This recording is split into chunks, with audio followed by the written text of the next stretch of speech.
Assalam alaykum wa rahmatullah. Et si ce que tu considères comme une opportunité était en réalité un piège?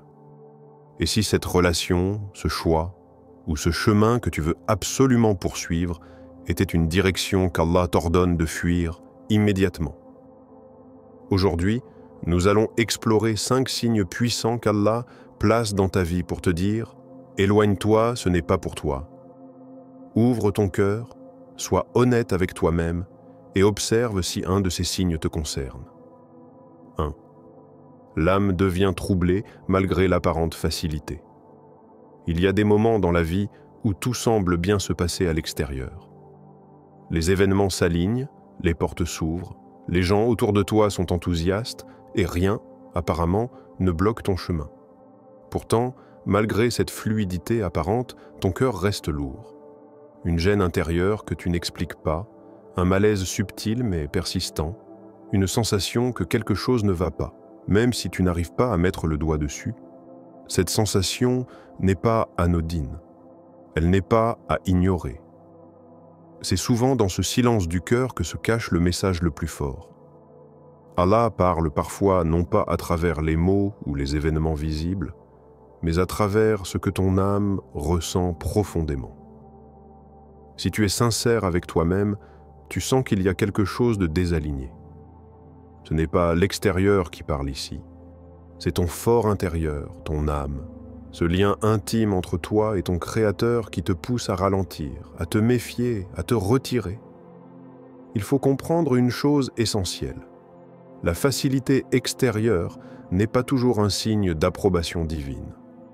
Ce n'est pas parce qu'un projet avance vite ou qu'une relation s'installe sans heurts que c'est forcément quelque chose de bon pour toi. Ce n'est pas parce que tout semble bien marcher que c'est forcément une bénédiction. Parfois, c'est même une illusion de confort derrière laquelle se cache un danger spirituel. L'âme du croyant n'est pas nourrie uniquement par ce qui est logique ou visible. Elle est sensible à ce qui est invisible, à ce qui vient d'en haut. Et quand Allah veut te protéger, il te fait ressentir cette inconfortable étrangeté.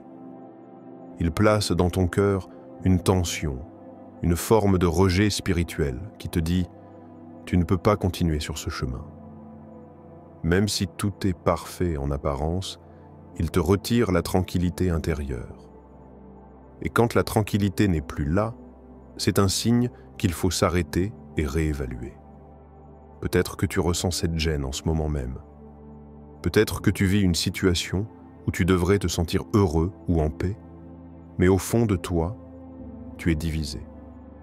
Cette division, cette faille interne, elle ne vient pas de nulle part. Elle est un symptôme d'alerte, un avertissement silencieux qui dit que tu es sur un terrain qui n'est pas bon pour ton âme. Ne t'habitue pas à avancer avec un cœur troublé.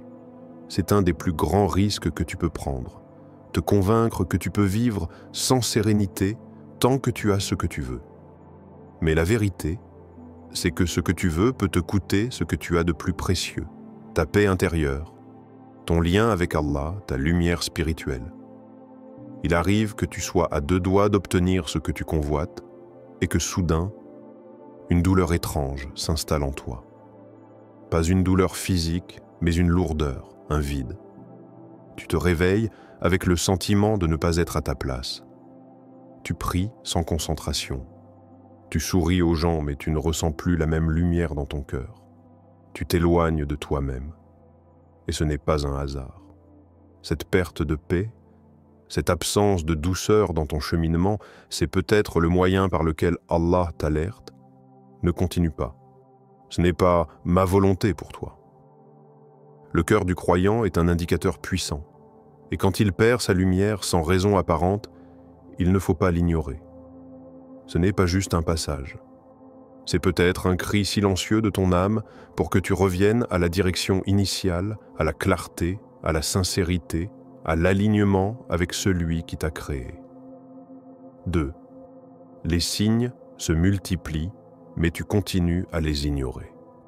Tu dis souvent que tu veux une réponse claire, tu invoques, tu demandes des signes, tu dis que tu es prêt à suivre ce qu'Allah veut pour toi.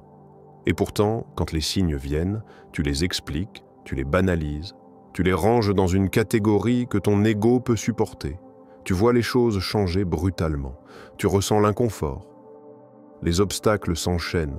Tu entends des mises en garde répétées, parfois même de la bouche de personnes qui ne savent rien de ta situation. Et malgré tout cela, tu avances. Tu t'accroches. Tu t'acharnes. Mais pourquoi ? Parce que tu veux que la volonté divine s'aligne avec ton désir. Tu veux que le silence d'Allah valide ton plan. Et tu confonds patience avec entêtement. Sauf qu'il y a une frontière fine entre les deux, et quand Allah multiplie les signes pour te dire « arrête-toi » et que tu continues, tu ne fais plus preuve de confiance, tu fais preuve d'arrogance. Quand Allah veut t'éloigner de quelque chose, il ne le fait pas toujours en un seul geste.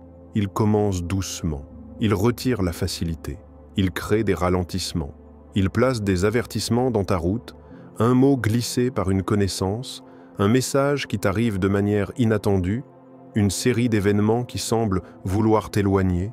Il t'offre la possibilité de comprendre sans douleur. Il t'envoie des signaux que seuls ceux qui ont un cœur vivant peuvent percevoir. Mais si tu refuses de voir, il te pousse à voir.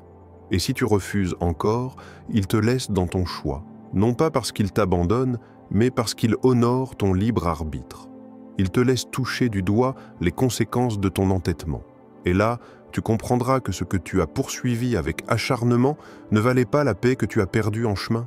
C'est là que la responsabilité du croyant entre en jeu. Reconnaître un signe, ce n'est pas toujours spectaculaire. Ce n'est pas une voix qui tombe du ciel ou une lumière qui s'allume dans l'obscurité. Parfois, c'est un ensemble de petites alertes que tu ressens dans ton corps, dans ton quotidien, dans l'enchaînement des événements. Le plus grand piège, c'est de croire que parce que tu veux quelque chose très fort, cela signifie forcément que c'est bon pour toi. Tu te dis, c'est difficile, donc je dois persévérer. Et tu oublies que parfois, c'est Allah qui rend la chose difficile pour t'en détourner. Toutes les fermetures ne sont pas des épreuves. Certaines sont des protections divines. Regarde ta situation. Sois honnête. Depuis que tu avances dans cette direction, combien de fois as-tu été freiné? Combien de fois quelque chose d'inattendu est venu casser ton élan? Pourquoi cherches-tu à forcer un passage qu'Allah referme à chaque fois que tu t'en approches? Si tu dois désobéir, mentir, contourner, supplier ceux qui ne te respectent pas, ou constamment réajuster ton intégrité pour aller de l'avant, alors tu n'avances pas. N'hésite pas, tu t'enfonces. Les signes sont là.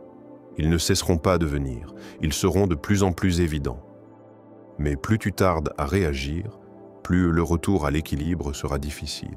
Les signes sont un appel à la lucidité, pas à l'acharnement. Tu ne peux pas demander à Allah de te guider si, au fond, tu veux qu'il te laisse choisir ce que tu as déjà décidé. La vraie soumission commence lorsque tu acceptes que ce que tu désires le plus ne t'est peut-être pas destiné. Pas parce que tu ne le mérites pas, mais parce que ton Créateur t'a mieux destiné ailleurs. Et il n'a pas besoin de te convaincre, seulement de te rappeler. 3. Tes invocations restent sans réponse, encore et encore tu pries, tu insistes, tu te lèves la nuit, tu pleures, tu demandes toujours la même chose, et pourtant rien ne bouge. Le silence persiste, les jours passent, les mois aussi, mais tu continues, avec une sincérité que toi seul connais. Tu continues de croire que cette chose est la bonne pour toi. Et au fond, tu espères qu'Allah finira par céder à ton insistance. Mais la vérité est peut-être tout autre. Et si ce silence n'était pas un oubli? Et si cette absence de réponse était, en réalité, la réponse elle-même? Il faut accepter que parfois, Allah te protège en ne répondant pas comme tu le voudrais. Tu demandes une chose avec insistance, mais il sait que si tu l'obtiens, cela peut casser quelque chose en toi.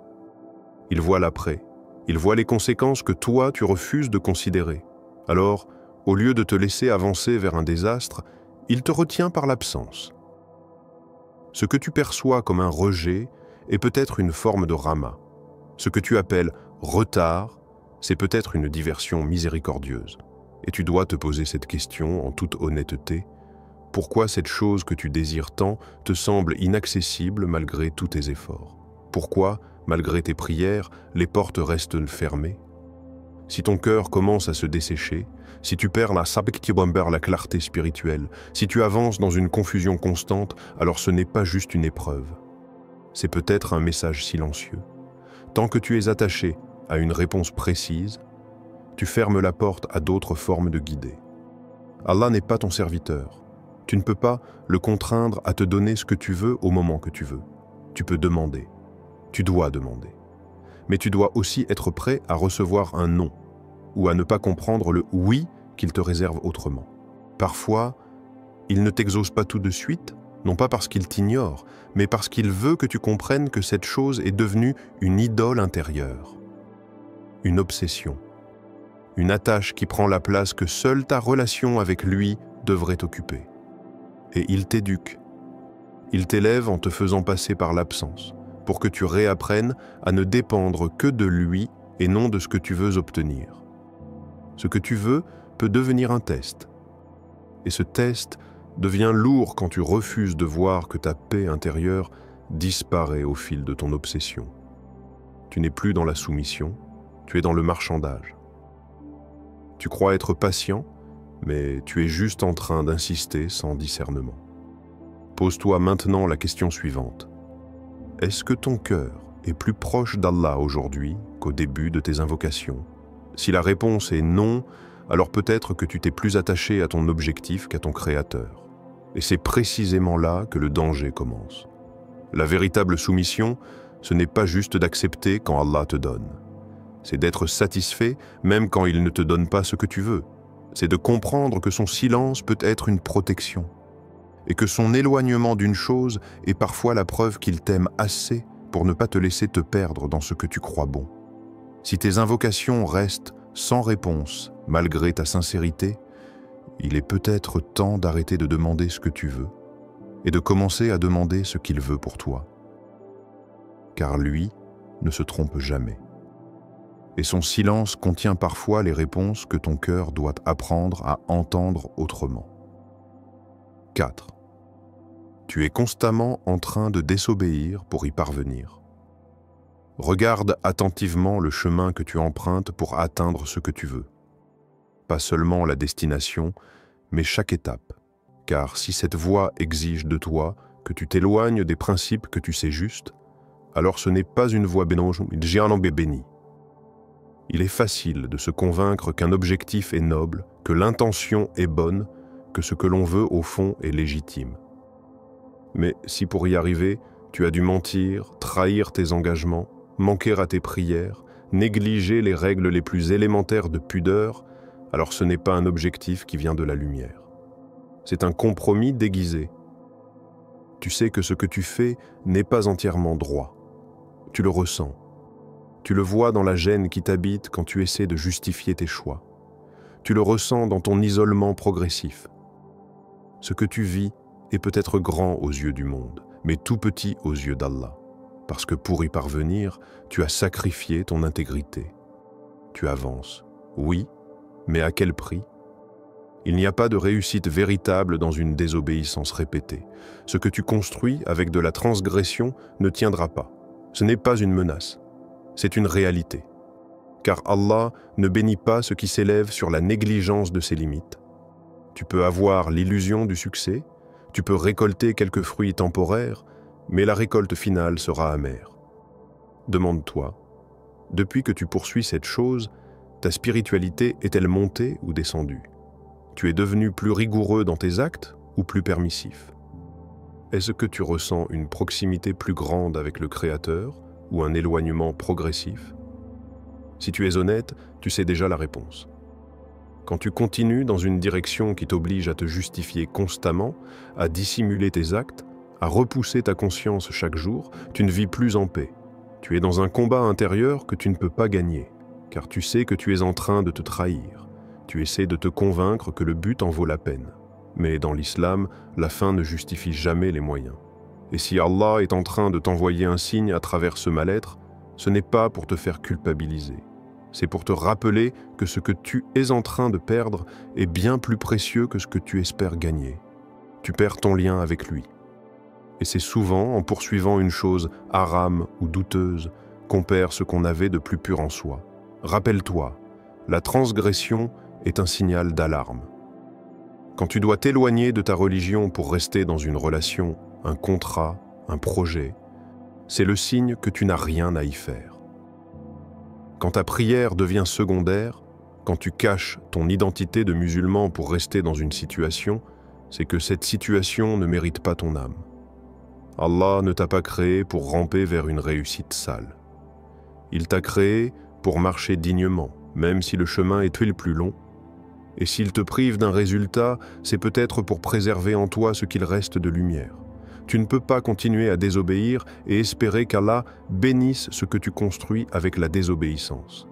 Ce n'est pas compatible. Le vrai courage n'est pas dans le fait d'aller jusqu'au bout de tout ce que tu veux. Le vrai courage est dans le fait de s'arrêter, de reculer même, quand tu réalises que tu t'es éloigné de ce que tu es censé être. Il n'est jamais trop tard pour tourner le dos à une réussite qui t'abîme. 5. Tu t'éloignes de ta vraie nature et tu ne te reconnais plus. Il y a un moment où tu te regardes dans le miroir et tu ne sais plus vraiment qui tu es.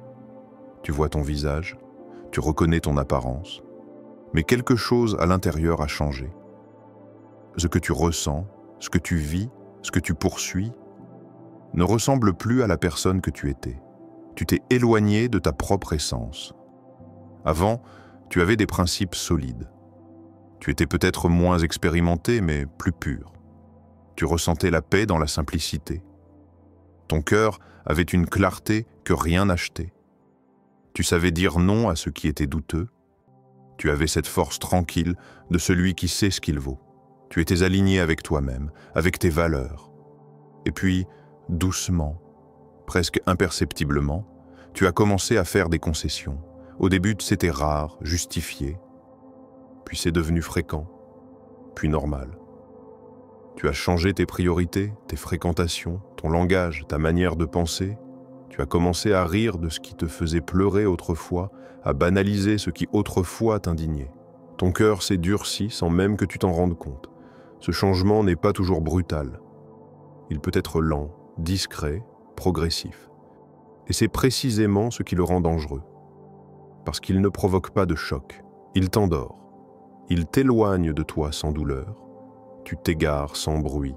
Tu continues de fonctionner, de parler, d'interagir. Mais au fond, tu sais que ce n'est plus toi. Ce que tu vis, ce que tu recherches, ce à quoi tu t'accroches, a changé la direction de ton cœur. Tu ne ressens plus les choses comme avant. Les rappels te touchent moins. Les rappels à Allah te paraissent lointains. Tu as perdu cette sensibilité spirituelle, celle qui te faisait pleurer pour une simple faute, celle qui te poussait à te lever pour prier sans qu'on te le rappelle. Quand tu t'éloignes de ta vraie nature, tu n'es pas seulement en train de changer, tu es en train de te perdre. Et souvent, ce processus est provoqué par une attache malsaine, une relation, un projet, une ambition, quelque chose qui te semble essentiel, mais qui te déforme intérieurement. Ce n'est pas toujours un péché flagrant. Parfois, c'est juste une direction qui ne t'était pas destinée.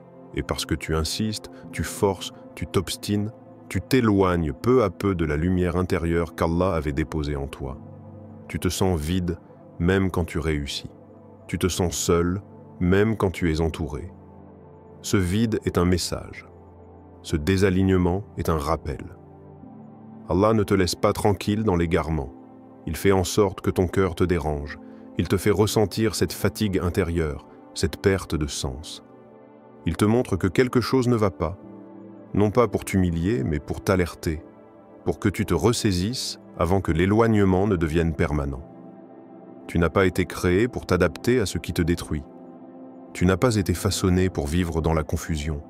Tu as été créé pour marcher dans la lumière, même si cela te coûte quelques détours. Et si tu ne te reconnais plus aujourd'hui, si tu sens que ce que tu vis ne correspond plus à ta vraie personne, alors n'ignore pas ce signal. C'est un appel à revenir non pas à ton passé, mais à ta nature, à ce que tu es réellement, loin des masques, loin des compromis, loin des dépendances. Tu ne peux pas briller en portant une identité qui n'est pas la tienne. Et si ce que tu poursuis te pousse à devenir quelqu'un que tu ne reconnais pas, alors ce n'est pas toi que tu honores, mais une version façonnée par les attentes des autres, par la peur de l'abandon, par le refus de perdre ce que tu devrais laisser. Et Allah, lui, t'aime assez pour te secouer quand tu oublies qui tu es. Dans ce voyage qu'est la vie, il est parfois nécessaire d'entendre ce que notre cœur refuse d'admettre. Allah, dans sa sagesse infinie, nous guide souvent par des signes subtils pour nous éloigner de ce qui pourrait nous nuire. Apprendre à reconnaître ces signes, c'est protéger notre foi, notre paix et notre avenir. Ne cherche pas à forcer ce que le destin divin ne veut pas pour toi. Sois patient, sois à l'écoute et surtout, garde confiance en la sagesse d'Allah, même quand le chemin semble obscurci, car souvent, ce qui semble être une perte est en réalité une protection. Et ce qui paraît être un éloignement est en fait un amour profond. Qu'Allah te donne la force de reconnaître ces signes et le courage de suivre sa guidance, même quand cela demande de faire des choix difficiles. Merci d'avoir regardé cette vidéo jusqu'au bout. Rappelle-toi que reconnaître ces signes, c'est faire preuve de sagesse et d'humilité devant la volonté d'Allah. Si tu as ressenti quelque chose aujourd'hui, n'hésite pas à partager ton expérience dans les commentaires. Cela peut aider d'autres frères et sœurs à ouvrir les yeux. Pense à t'abonner à la chaîne Al-Huda pour ne rien manquer des conseils et rappels qui nourrissent l'âme. Qu'Allah nous guide tous sur le droit chemin et nous protège des égarements. Assalamu alaykum wa rahmatullah.